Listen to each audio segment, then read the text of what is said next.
asmay dhool hilaaciyo waxaad ila dhigan tahay sidii dheeman iyo luul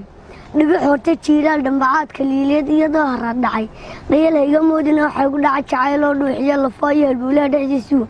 dhismayga samaysta annaha iga dhaawicin sida dheyda geeloo lagu dhuro hadhuugaal aynu dhinacyo qabanno isku soo dhowaano hawsheena kala dhiman aynu wado dhammayna adnaha iga dhaawicin kuwa kabaha dhaadheere dhamalbaaca loo xidhay marka ay dhaqaaqaan ka hilaaca dhaman ee dhuukinaya suuqyada iyo dhammaan dumarka oo il haddii goodharaar kacanta goob la wada dhigo anna laydhex taago adna lagu dhex taago midaan kaaga doorsado asmay kameelaya adnaha iga dhaawicin haddaan dhinaca laydhigan hadduu calafku dhiganya marumaan dhabtaadiga dhinacaaga joogiyi iga qaba dhambaalada soo dhib waraaqa adna soo dhayna yahay uu idhiba jacaylkii adna soo dhibina yahay uu idhiba jacaylkii waa tahay maansadani waa maanso uu suhaabyare tiriyey markuu ahaa galaas 4 isla markaana ahay 2018 bishii shanaad waana markii ugu horeysay oo isla goobtan TV-ga badacas lagu wareystay suhayb iyadoo markii iyo markii ay kala duwan yihiin kala muuq duwan yihiin macnaheedu kala da'wan yihiin suhayb marka waxa uu wiil intan ka siyar anagoo oran karna suhayb yare waa wiilka ugu daada yar abwaanada wax curiya isla markaana ku nool gobolka Togdheer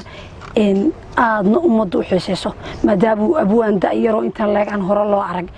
waayahay maansada ku xigta maansada dhudi maansada dhudi xilmaad samayso waxaan sameeyay koodii bishii koobaad 2019 sanadkan ku jirnay koodii maansada dhudi waa maaso jacayl maansada lafteeda ka codsaday maasadan ruuxantii cidna igama codsan aduma dareenkaaga cabiraya weli ma garanaysaa dhaqankii baan kaga hadlayaa horta dee weli ma arag inaan dhudi la dhaho hay oo dee xaafadaha nagulama noolo inaan dhudi la dhaho ama maan arag inaan dhudi la dhaho marka dhalinyaradii baan xasuusinaya dhaqankii iyo ma garanaysaa iyo magacaasi iyo dhaqankii oo ay dadkeena waxaan ugu soo daray dee ma garanaysaa dhalinyarada jacaylka ma maalmayso waaya maansadaada dhudi baliyada noo siidaa dhudi dheeman la moodo dhibic roob da'a iyo sida dheyda caanahoo kale dhamanada la haysto ka dhargayo dhallaanku ayaa dhaayahaaga la moodaan dhoolahaagan dabar kale dhabanadaadan casaankaa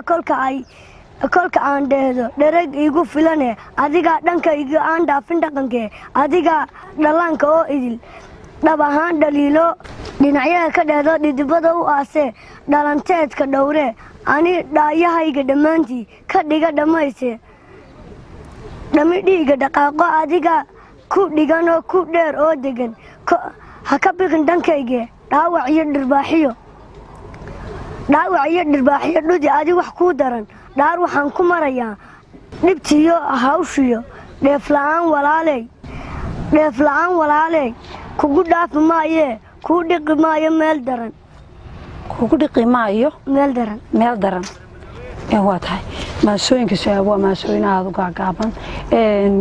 nin waliba ceesaantii cirkeenta bay Soomaalidu tiraahayo suhayb waa wiil aad u da'yar isla markaana suhayb waxa uu markaas sameeyo wuxuu jecel yahay in macnaheedu uu dadka la mid noqdo abwaanada ama dadka maasooyinka ee sameeya isla markaana uu soo jeediyo oo si toos ah TV-ga loogu daawado oo la arko dadku ay arkaan isla markaaba suhayb xigmaawi waxa uu markaas curiyay